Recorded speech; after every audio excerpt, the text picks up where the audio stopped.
Hi guys, welcome back to the channel. My name's Ryan and I'm a former Royal Marines commando from the United Kingdom. And today's video is quite a sad one. It's this one's all over the news, and I think it's gonna upset a lot of people back in Britain and across the world. You know, our involvement is getting greater with regards to Ukraine-Russia war. And yeah, this just hits home that little bit more, and we'll get straight into the video, troops. So the first British soldier killed in Ukraine has been named. A British Army veteran was killed and another British man is missing after they were believed to have travelled to the Ukraine to fight Russia's forces. Scott Sibley, 36, is the first confirmed British national killed in the war. He was described as the bravest person he knew by a friend. Another person described him as having a wicked sense of humour. After they were believed to have travelled to Ukraine to fight Russia's forces, a British Army veteran was killed and another British man is missing. Scott Sibley, 36, is the war's first confirmed British national killed. The Foreign Commonwealth and Development Office, FCDO for short, provided no information about the men's activities in Ukraine specifically. An FCDO spokesperson said that a British national has been killed in Ukraine and are supporting their families accordingly.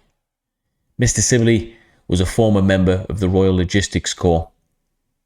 Following the news of his death, his former unit paid tribute to him on its official Facebook page, saying he showed commando spirit until the end. Commando spirit, you heard it correct, having served with 3 Commando Brigade. Scott's friend Craig said, "To me, he was a friend like no other, and the bravest person I've had the pleasure of knowing. He was as good as a brother to me.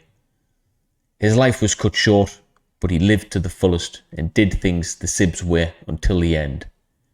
Concerning the second British man, an FCDO spokesperson stated, "We are aware of the missing British national in Ukraine and are assisting the family.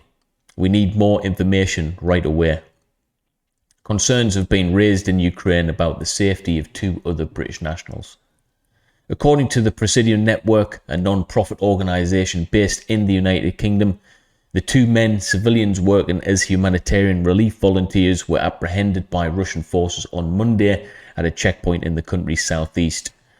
According to reports, the Foreign Office is scrambling for more information in response to reports of British nationals being detained.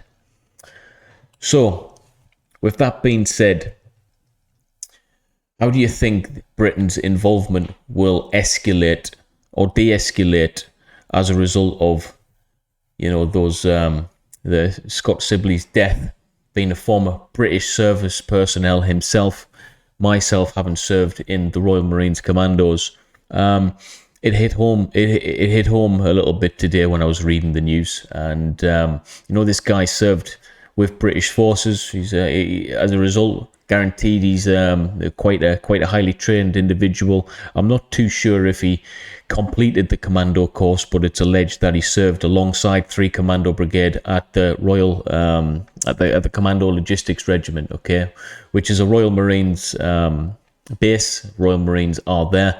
We are supported there by the Army via the Commando Logistic Regiment, which is home to certain parts of the Royal Logistic Corps, which is the transport fleet basically. And without those guys, we don't move anywhere. They get stuff done. They transport things. They are the reason the British military is so formidable. So my initial thoughts about this is, massive condolences to his family. And how is things going to escalate as a result of this? Britain is the type of place where, hearts and minds is one thing, but we change our opinions quick based on information like this. And we seen in Afghanistan, although it was long fought out and it went over a long period of time, people in the end became really sick of hearing of British servicemen dying, in many cases needlessly. So this is one death too many from pertaining to Britain. And yeah, I just wonder what the response is going to be. I think there'll be a bit of an outcry with regards to the civilian population. You know, there's a lot of people do not like to see death at all, and it just makes me think a little bit more. You know, we've been covering the Ukraine war for quite some time now, since the start, and we can be a little bit placid with regards to the death that occurs over there, just because it doesn't pertain to home, it doesn't hit home as much. But it makes me think life is life. It doesn't matter what country you're affiliated with. It doesn't matter what country you're aligned to. Death's death, and there's a lot of it happening over Ukraine at this moment in time. So, you know, maybe I need to kind of rethink my own moral stance on this.